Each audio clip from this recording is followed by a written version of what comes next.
We are excited to be joined by David Bearman. He is the Chief Content Officer at Pro Football Network. David, thanks for coming on the show. Hey, happy to be back. I enjoyed myself the last time, and it's been a while. And when you reached out, I was like, good timing out of you because I'm doing more and more right now with the on-air space and the betting. So happy to be with you. Yeah, it's always a great time of the year because I know you do a lot of futures bets, especially with football, of course. And I think last time we had you on, you were with ESPN. Now you've got this new role at Pro Football Network, and you're going to be launching a new newsletter, specifically Betting with Bearman. Tell us about the newsletter before we jump into some of these bets and some of these games. Tell us about what you're going to be launching here and what fans can expect, how to sign up, and what they're going to be getting with this newsletter from you. Absolutely, and I appreciate the time to pitch it. Basically, you know, my background, having worked at ESPN for 18 years, the last half of which was involved in the sports betting content, whether it be developing research content for sports betting before PASPA was overturned, and then when PASPA was overturned, launching a daily show and Daily Wager, overseeing ESPN Chalk, which is now ESPN Bet, and working to get ESPN Bet off the ground. And then coming over to PFN and, you know, do a little betting here and there, but as the chief content officer, I was in charge of basically all the content. And now I've been here 2 years, and my role is focusing now more on the premium content and launching premium stuff, such as newsletters. There'll be a lot more than that, but the newsletter started today on Monday. We're going to do it 3 times a week. There's going to be a couple of free editions as well as some paid editions. And I'm going to be upfront and honest. Like, obviously, we all want to win money. We all want to win bets. That's why we're talking about it. That's why we're going to talk advice and picks and etc. But the difference is, unlike a lot of these newsletters and a lot of these call-in numbers and a lot of these touts out there who are like, hey, I'm gonna make you this amount of money and I hit 60% of my bets, yada yada yada. I'm not even going there. Do I want to win? Of course I want to win. We all want winning bets. My goal is to just make everybody a smarter bettor, a sharper bettor. I've been around the business a long time, sat with the bookmakers and helped them book lines at one point, sat there and helped develop content for ESPN and then PFN. So been around the nuts and bolts of what goes on in the betting industry more than just looking at lines. I've created lines before. I've developed content for ESPN for those lines. So what I'm going to do is take you a little bit of peek behind the curtains. It's going to be a lot of advice, a lot of tips, a lot of betting 101. And of course, there's going to be picks. There's always picks. There's going to be nuggets. There's going to be leans. There's going to be this. My goal is to develop a betting community of people like yourself, people like Alex, who just want to, like, you're into betting, but you want to do it the right way. You don't just got to, hey, there's a game on TV, I got to bet it. No, you don't. Like, bet it if you have an edge. What's the edge? I'm here to tell you what the edges are. And, you know, an example in today's newsletter, Oklahoma City Thunder are the prohibitive favorites to win the NBA title at minus 165. And I explained, listen, they're also minus 330 to win the series, be around the same price to win the next series. If you just bet them to win each series and rolled it over, you're going to get the price at 145, which is better than 165, a little bit of an edge. So that's just one example of plenty that'll be out there. You know, I gave reasons why you would want to take the Pacers at 8-1, even though they're the longest odds on the board. So there's a lot of different ways you can play each game, whether it's player props, whether it's team props, sides, totals, etc. And the more you know, the better you'll be. So again, it's about making sure everybody is sharper and more educated and bring you closer to the people behind the scenes in the betting community. Now, where can you get it? pfnbetting.com is the place to go. pfnbetting.com. Sign up for the newsletter. Some will be free, some will be premium. You got to, make money in the business, of course. But it's not a tout service. It's not selling picks. It's basically saying, hey, we have someone who has done sports betting for a long time. Let's share the wealth, share the knowledge, and hopefully get everybody a little bit sharper than they were coming in. And let's not forget, Brad, the most important thing about David, he is an alum of the University of Florida, the university that gave you all Gatorade.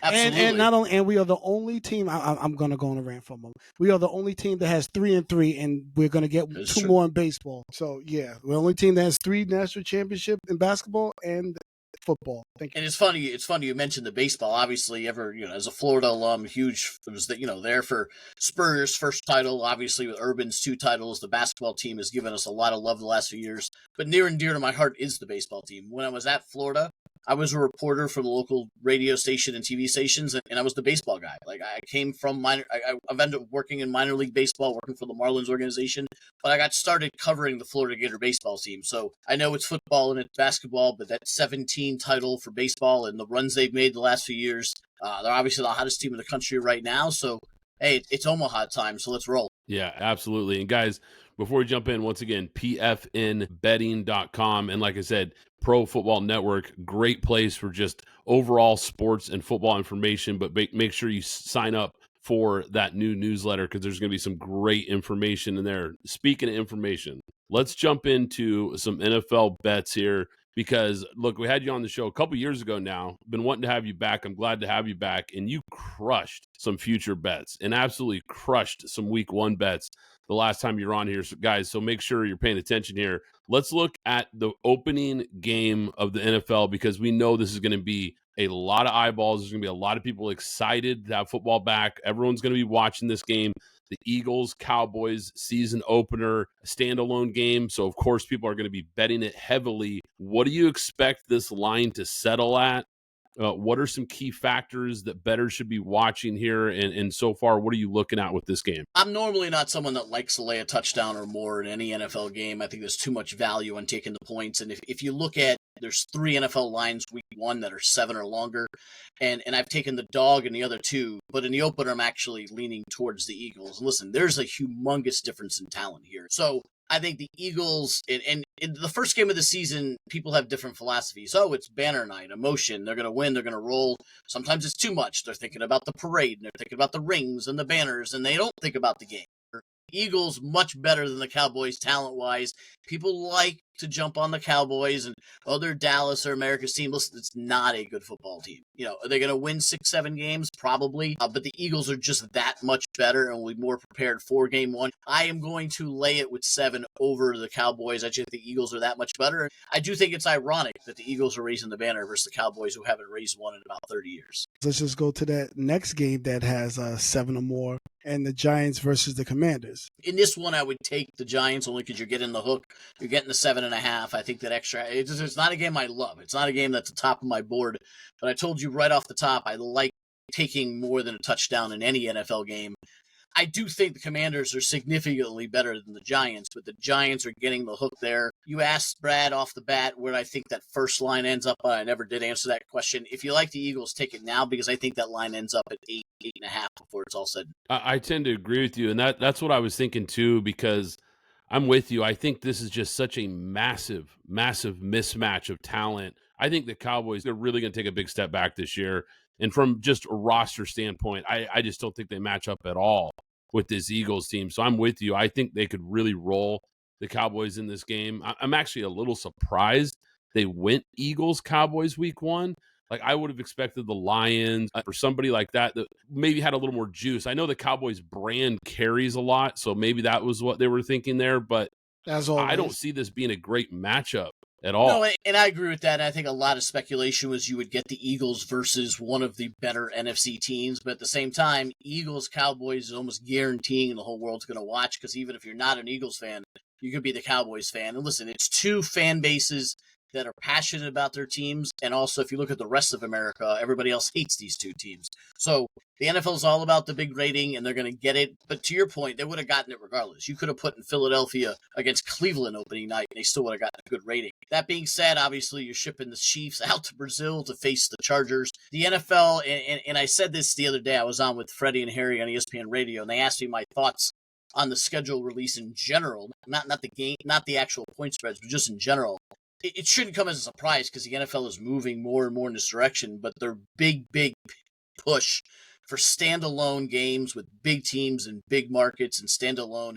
Obviously, primetime has always been big. Go back to when we were kids and Monday Night Football with the helmets was huge. And then Sunday Night Football became huge. But you didn't get the Thanksgiving games that were like literally 3 awesome games like you're going to get with, you know, the Chiefs are playing and all, you know, obviously you're going to get Lions and you're going to get Cowboys, but, you know, you're mixing in teams like the Chiefs and the night game is pretty awesome. And you see now the NFL's like, you know what, we're going to have the Chiefs play in Brazil. We're going to have the Chiefs play on Thanksgiving Day in Dallas. We're going to have the Chiefs go and play on Christmas. They're really, really leaning into the big name teams with the big name players like Mahomes and Jalen Hurts. And you know, you look at the primetime games and the standalone games. You even got Dolphins and Commanders in Madrid. And, you know, you can ignore the fact that the Jaguars host a bunch of games in London. The London games with the Jets, Jags, and Cleveland, obviously, they're still mad about the Boston Tea Party. But You get the Chiefs and Chargers in Brazil and Dolphins and Commanders in Spain. You got a good one in Ireland. The Vikings are going to 2 different locations. The NFL is pushing the standalone thing. There's Saturday games. There's 3 on Christmas, and they're all really good matchups, which will lessen the Sunday games. But that goes back to your original thing of why Eagles, Cowboys on opening night. Well, it's 2 very, very, very big fan bases. But the days of us having 6, 7, 8 games on Sunday that blow your mind, that's not happening anymore. You mentioned the overseas games. From a betting standpoint, how difficult is it on your end? Because I know you said you set some lines sometimes, right? There's a big difference in that game. I think that's a home game for the Chargers, technically a home game for the Chargers. How big of a difference is that from a line standpoint when you're having to judge, okay, you're going to be traveling, you're not going to be as comfortable. Most people stay at home, most players stay at home or whatever, or you're in a familiar place that you've played for the past 5 years, for the most part, being in the same division. Now you're literally in foreign land, foreign soil, and everything that you would normally do for a home game, you're completely thrown off. And then the same for the away team. I think you throw the home field out the window. It's not home field for anybody. But as far as like setting the lines and looking at it, I think each one is separate and different upon itself. You look at Brazil. Last year when the game was in Brazil, the field was a disaster. I'm not sure they've changed anything, so expect the field to be a disaster, which affects the props and it affects the running game and affects the wide receivers. So there's ways to look at it. It was a very high-scoring game with the defense not being able to get their footing. So Chargers, Chiefs you think would be a lower-scoring game. I would actually jump it up a little bit because of the field conditions there. The Jags playing in London isn't so much a home field advantage as is that the Jags franchise is used to playing in there. They're used to the travel, etc. This year, there's a little bit of a different change where Minnesota's going to get to play back-to-back games over in Europe, albeit Dublin and then London. So that's a different factor. Maybe their second game, they're a little bit better rested because they haven't traveled like they did the week before. I think a lot of it also comes down to how each team factors in when they're going to travel out there. Everyone's different. Some guys go Thursday, some teams go Friday. Some teams like to go out there and adjust to the time frame difference. But at the same time, you've had teams travel before. It's just a little bit extra because you're going into a foreign territory. Listen, the Chiefs played the Dolphins a couple of years ago in the first game in Germany. And at that time, they were the 2 most prolific offenses in the NFL. The final score was like 14-7. And the 1 touchdown was a defensive touchdown that, stripped the ball from Tyreek Hill and went the other way. It was 17-7. So you don't know what you don't know is a thing. Like if you took Dolphins and Bills and put them in Buffalo, the Bills are going to score, and the Bills are probably going to dominate the game because that's what happened the last 8 years. Dolphins and Patriots in Foxborough has been a low-scoring game for as long as I can remember. You don't have that same knowledge when it comes to these other locations, and we've never had a game in Dublin. You haven't had a game in Spain. We have no idea how it's going to work out. With it being those neutral sites and not having any home field advantage with these international games, is the under the play there? Is there value there more often than not? There is, and if you go back and look at the historical scores of the overseas games, especially in London and a few times in Germany, it has been the unders. Whether it's lack of home field advantage or it's the travel and the weary or playing a game at local 9:30 in the morning, even though it's not 9:30 out there. It's when the West Coast team plays out there at 6:30 in the morning West Coast time. All being said, you've also have to take in the fact that the Jags have played half these games as well, and they're not exactly the Chiefs. But a lot of the games have gone under, but the books have adjusted as well.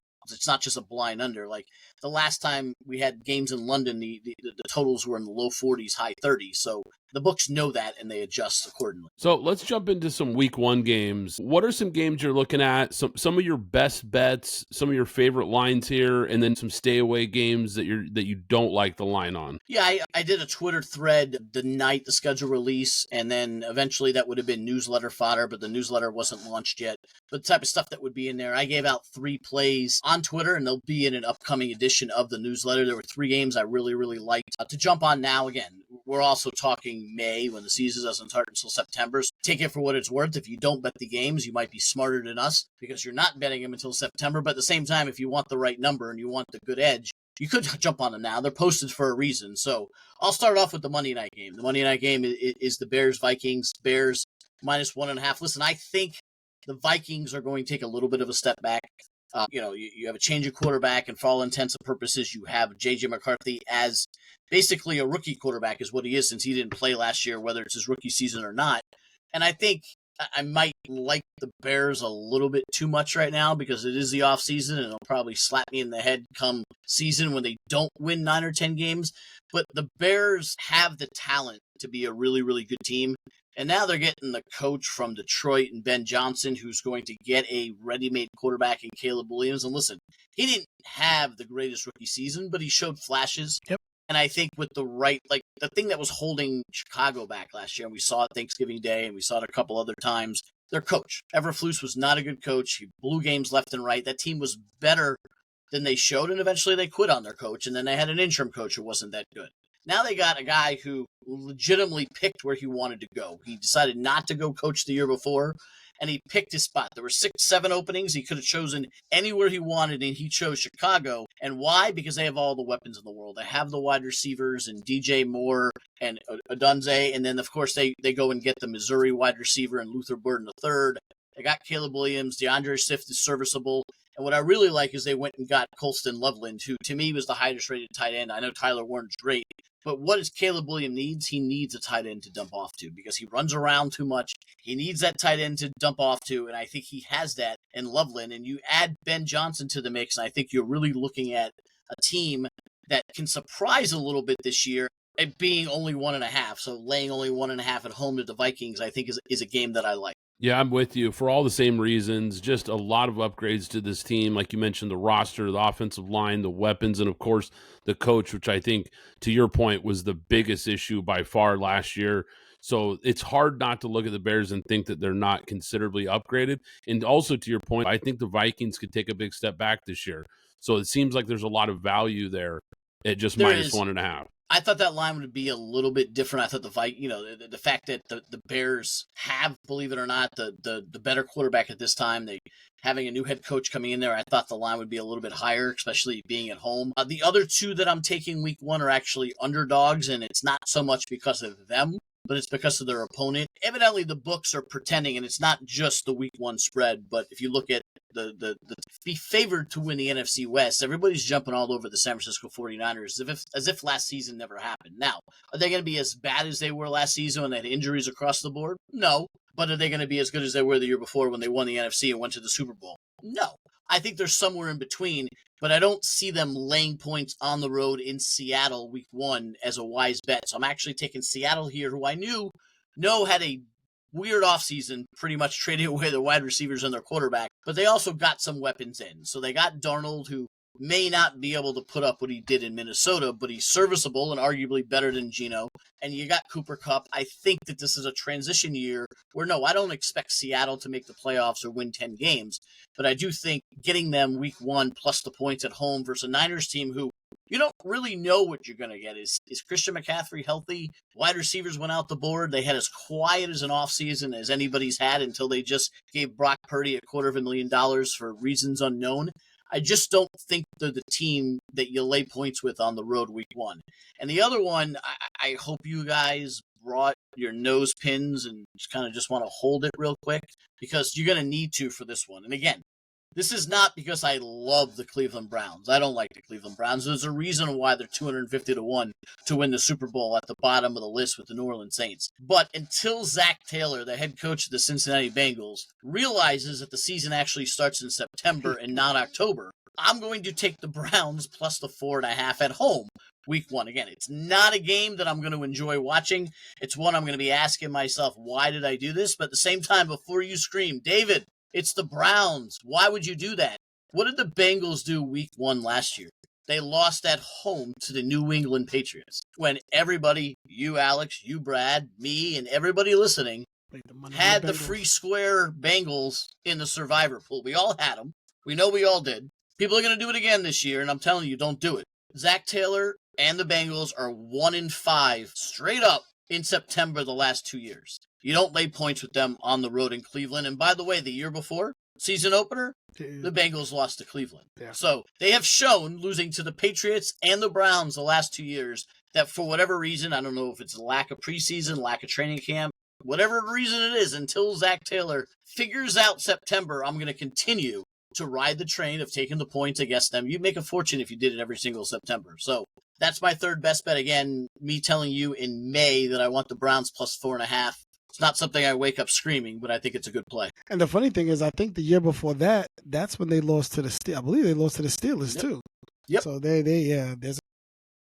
is a trend. And listen, maybe he figures it out and they have a great training camp and they go undefeated in the preseason and they start 4-0 in September like they should. Maybe that happens. Congratulations. The trend's over. You move on. You ride the trend as long as you can. You know it's going to end. But if I've been taking this trend every single year, I'm not going to stop until it ends. So to me, this is just a trend to play on, and why not keep going? Well, and not only that, but it's a division matchup, which tend to be closer games in general. And you're getting, like you said, 4.5 points for a home team. I love a home dog, and you're getting over that field goal mark.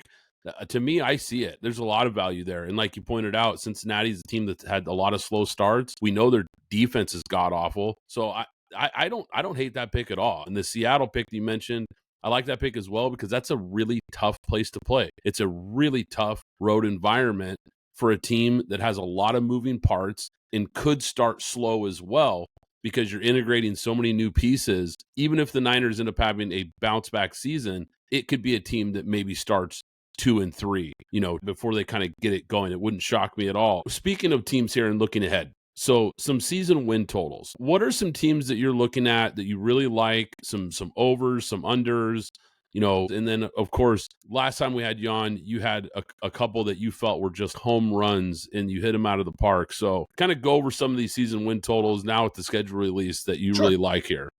There were a couple that jumped out at me that I'm going to look deeper into as the season goes along. And you mentioned the newsletter at the beginning. I'm going to have some of these in there. We're going to hit NFL win totals. We're going to hit awards. We're going to hit divisions and futures. A couple that jumped out at me, I'd mentioned the NFC West a minute ago. Like, I actually like the Rams to win the division. They're not the favorite to win the division, and their number's 9.5. This is a Rams team that knows how to win. It's a coach that knows how to win. He's been there and done that. I think this is a team that can win 10, 11 games and make the playoffs once again. And their number's at 9.5. Yes, they're playing in a tough NFC West division, but I think that number is a little low where people underestimate the Rams time and time again. This will be the third straight year I'll be on the Rams over. I think the one that you're talking about was 2 years ago where the Rams were about 7.5 or 6.5. And I said, listen, I think this team's not only going to go over the total, but I think they're live to win the division. They wound up winning 9-10 games and almost won the division. So we actually got to a point where I was able to bet the Niners against the Rams and basically hedge that bet. I mentioned the Bears earlier. Again, go with caution. It is the Chicago Bears, but I think the difference maker is the coach and the tight end they drafted. This is a team in the toughest division of football. No doubt about it. The Lions are good. The Packers are good. Vikings are good. All three made the playoffs last year. The Bears were the ugly stepchild. I actually think the Bears move up a bit. The Vikings move down a bit. You know what you're getting in Green Bay. The Lions are still going to be the hoss there. They might take a slight step back, but they're still an 11-12 win team. I don't think it's out of the realm of possibilities to get over 8.5 with Chicago. You're talking about a winning season. You're talking about 9-8. This is a team that is going to get better with their coach just by the nature of it. And if I had to pick one team to go from the bottom of the barrel to a playoff run, it would be the Chicago Bears. I talked about it earlier. I'm probably talking about it too much on too many channels. But I do think 9 wins is one thing that they can do this year. Even if they don't make the playoffs, 9 wins would be a good season. Another couple that I'm looking at, all due respect to Mike Tomlin and the Pittsburgh Steelers, they've had a run of 9 wins nonstop his entire career. At some point, that's going to end. And listen, I'm not going to bet it just because I think the trend's going to end. I just told you a minute ago, I bet trends until they die. On this one, this is not a very good football team. And listen, unless you are taping this podcast and playing it back 3 months from now, they still don't have a quarterback. So with all due respect to Mason Rudolph, if Mason Rudolph is their quarterback in September, I'm really liking the under 8.5. If Aaron Rodgers comes in, whatever. It's the last time I'm going to mention his name on the show. Could they win 9 games? He didn't do it in the New York either time he was there, and they didn't win 9 games the last year he was in Green Bay. So that doesn't really scare me. I think they're easily the third best team in that division, maybe just ahead of the Browns. They're way behind the Bengals and the Ravens. I don't see them getting to 9 wins. So I would even take it a step further and maybe do an alt under 9.5, pay the juice. Maybe it's 130, maybe it's 140, because they're not going to win 10 games. If you really think Tomlin's going to win 9, because he always does, then take the alt line, which is available at DraftKings. I have every single number in the world. and pay the juice to go, because this team's not winning 10 games. I know they did last year, but they also got out to a 5-1 start and had arguably the worst 5-1 start in the history of the National Football League, and we have numbers to back that up. They were outscored by their opponents during a 5-1 start, which is unheard of. They were winning, and then you saw the wheels fall off as the season went on. I don't see them as being a 9-win team, so I'm going to be playing the under on that one. Quickly, two other ones that I was looking at. I mentioned the Lions. The numbers dropped to 10.5. Maybe it's because the schedule's tough, etc. It's all they do is win 11-12, and forget about what they do in the playoffs. That's not what we're talking about. We're talking about win totals. I'm not talking about taking the Lions to win the Super Bowl, which they very well may have could. There's a team that won 14 games last year. Do I think they win 14 again? No. But I had them over 11.5 last year, and it wasn't close. And now the number's 10.5. Yes, the Bears are going to get better. The Vikings are still good. It is a tough division, but are you going to be surprised when the Lions go 11-6 or 12-5? No one's going to be surprised. So I like over 10.5 there. And the last one, we just talked about the Bengals. This is a big if, big asterisk, put the little nugget next to it. If they remember September is when the season starts, which could hurt my week 1 bet, but should they do it, this is an 11-win football team. They can win 11 games. They have the talent to do so. I mean, they won 9 last year, and they started 0-4. So the only other one that caught my eye this early is, and this is me knowing that the Dolphins are not going to win the division, the Patriots are not going to win the division, the Jets are not going to win the division. The team that travels the least amount of miles in the entire NFL is the Buffalo Bills. And 12.5 is a big number, no doubt. 12.5 is a big number. Can they get to 13 wins? I think they can. I mean, they've done it before, and they're the best team in the division. They're one of the best teams in the conference. So it's not anywhere near the top of my list. It was just I looked at that number and I said, well, no one else is going to win that division, so, they can go 13-4. But, again, it's not one of my top plays. I would take the Bears over 8.5, Rams over 9.5, and Steelers under 8.5 before I took any of the others. So here's the thing that jumped out at me. The Indianapolis Colts. Not only did their week 1 line against Dolphins.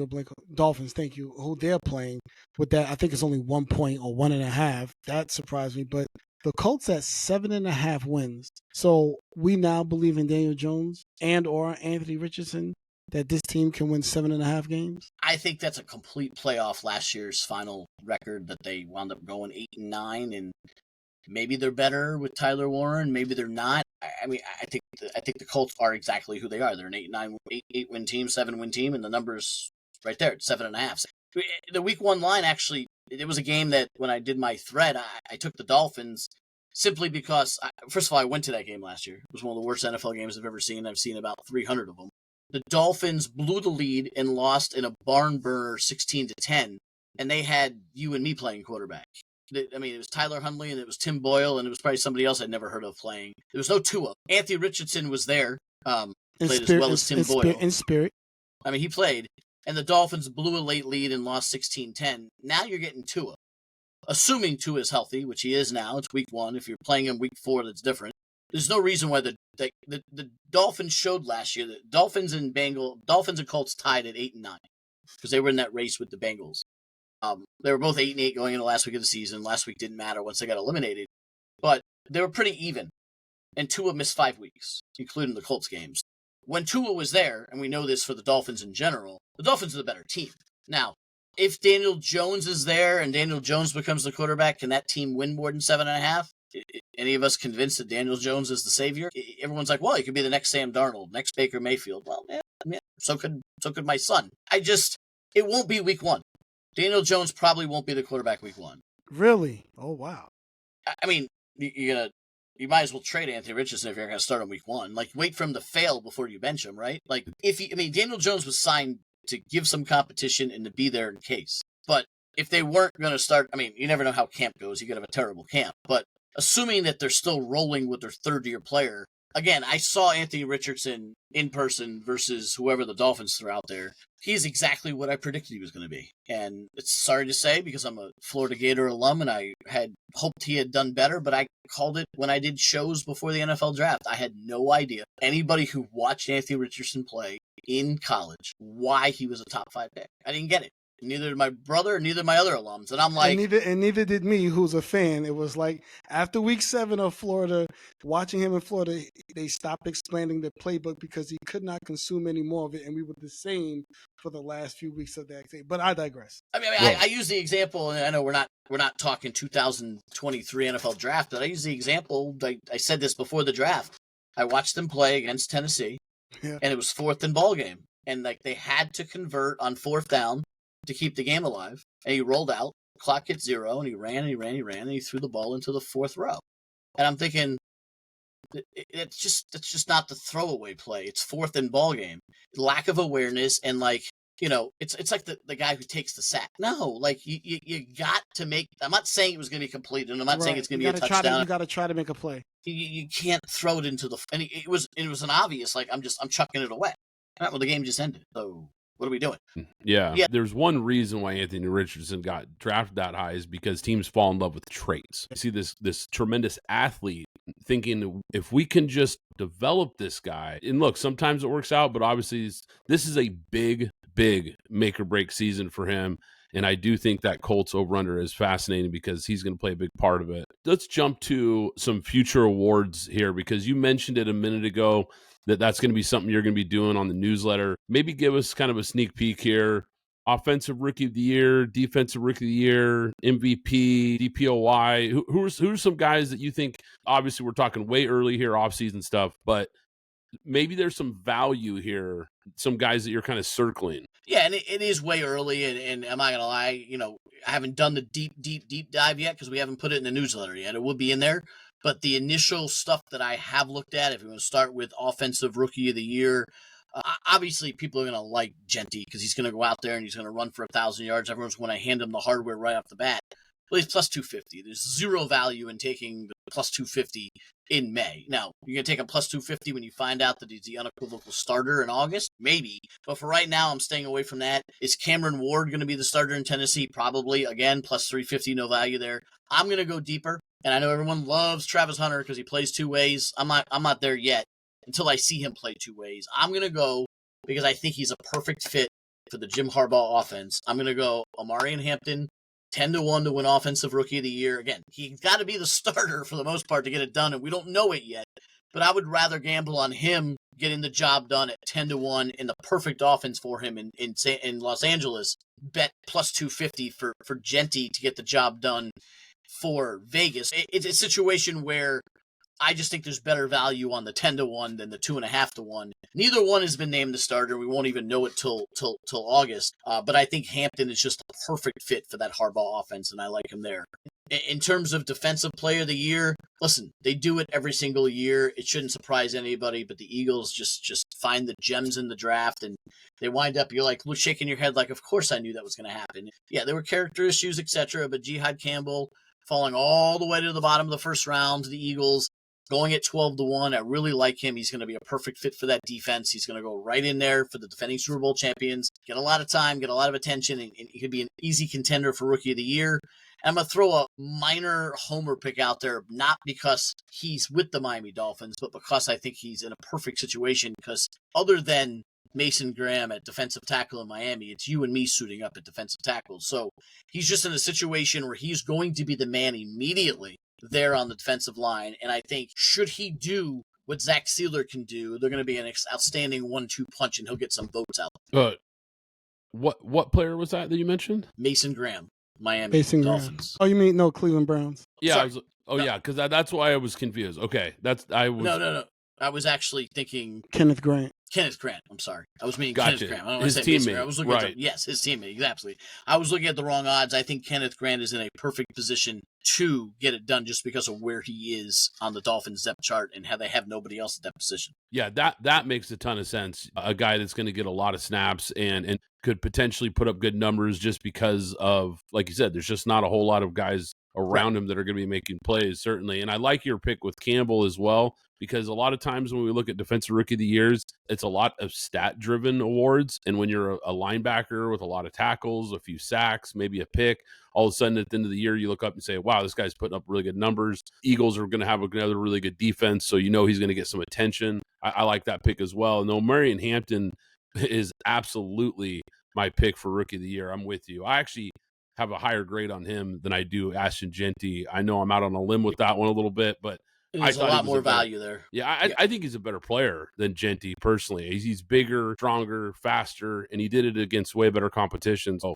I think the value with him is outstanding for a team that really wants to run the ball early and often too. And when you look at the obviously saying the wrong Michigan guy, but Kenneth Grant is at 50-1, which is why I liked him. You have one play at 12-1 in Campbell, and you have Kenneth Grant at 50-1. There's just more value there for a guy you know is going to get the snaps. So I was looking at the Offensive Player of the Year odds, and I think Saquon Barkley at plus 500 as the betting favorite. I don't like that at all, because if we're just talking about trends, Saquon Barkley has never been healthy 2 years in a row in his career.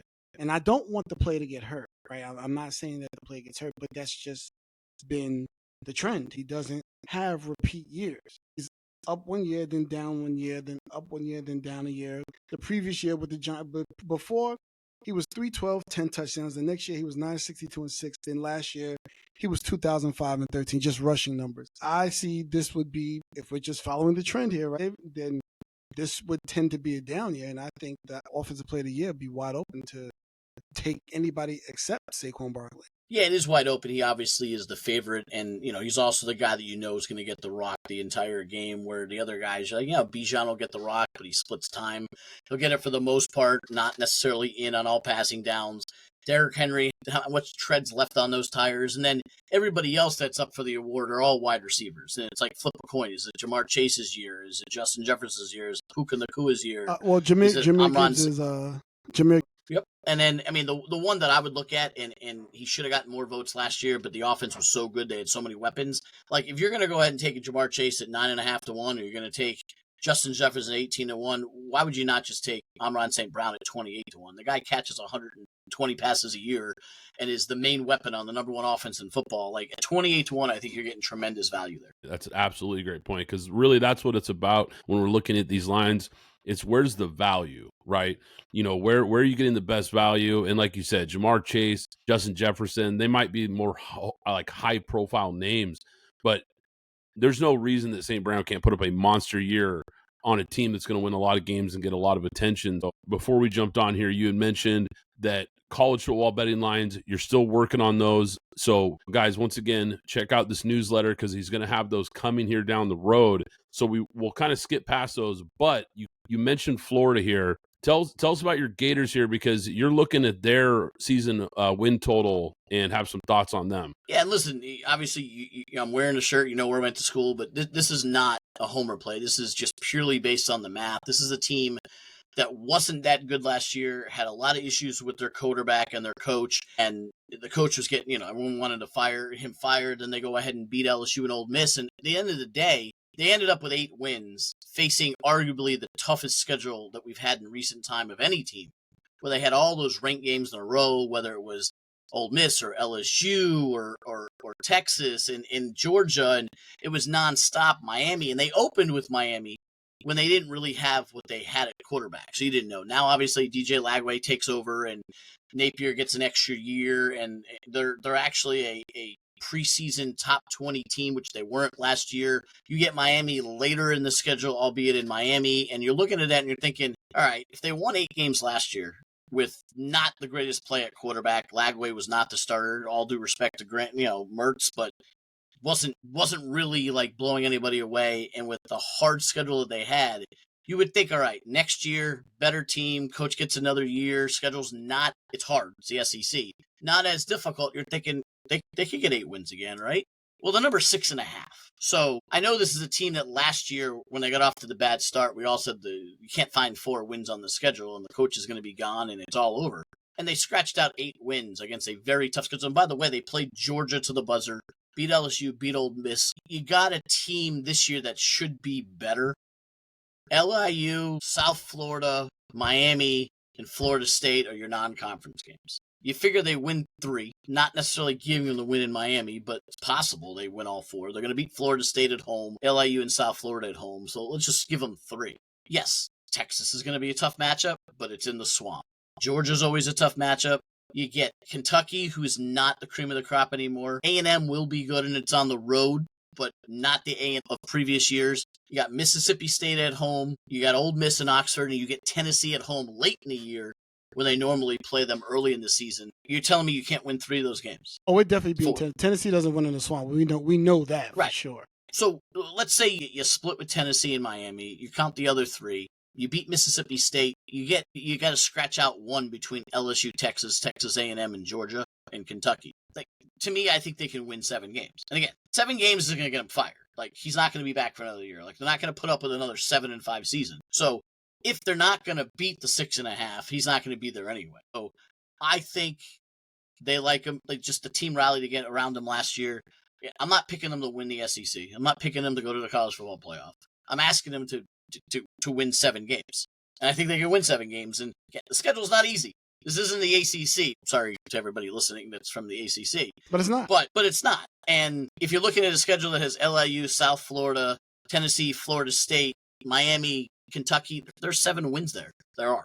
It might only be 7 wins, but this team won 8 last year. There's a lot of winnable games, and then you've got a few coin toss games. If you get a couple of those to go your way. And I think the biggest thing, and you mentioned the quarterback, Lagway came in. This guy's a 5-star quarterback out of high school. He's a big time recruit.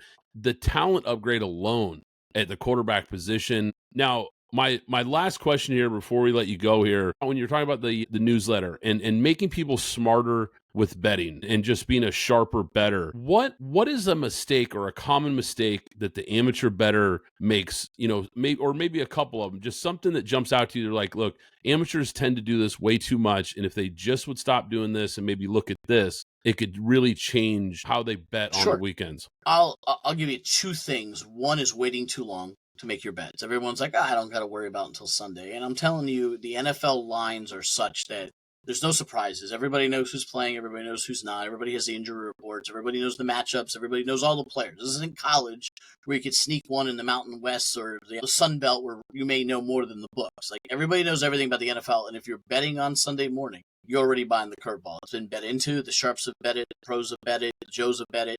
And you've waited too long. So I'm not saying you got to jump on it on Monday, because Monday you might not have all the information that you need. A lot of players are questionable. They haven't even gone and seen the trainer yet after getting banged up on Sunday. Sometimes you don't even know the injury until Monday happens or Tuesday. You've seen it in fantasy football. But you should bet by Wednesday. You have all the information you need by Wednesday. If the players aren't playing Wednesday, you usually know they're out. If they don't play and it's just a rest day, you think they're going to play. But no one's going to significantly impact the line to that degree unless it's a star quarterback that you should know everything. You should be betting by Wednesday, Thursday the latest. If you're waiting till Sunday for the NFL and Saturday for college, you're betting into a line that's already bet into so much that you're losing the edges. Now, there might be lines that don't move at all. It doesn't matter whether you've bet it on Wednesday or Sunday. But for the most part, you get a much better line on Monday and Tuesday and Wednesday than you will on Sunday. The second thing that I would say that amateurs make a lot of mistakes on is needing to bet every single game. You don't need to bet every single game. My advice, and you'll see it in the column Betting with Bearman on pfnbetting.com, bet what you like.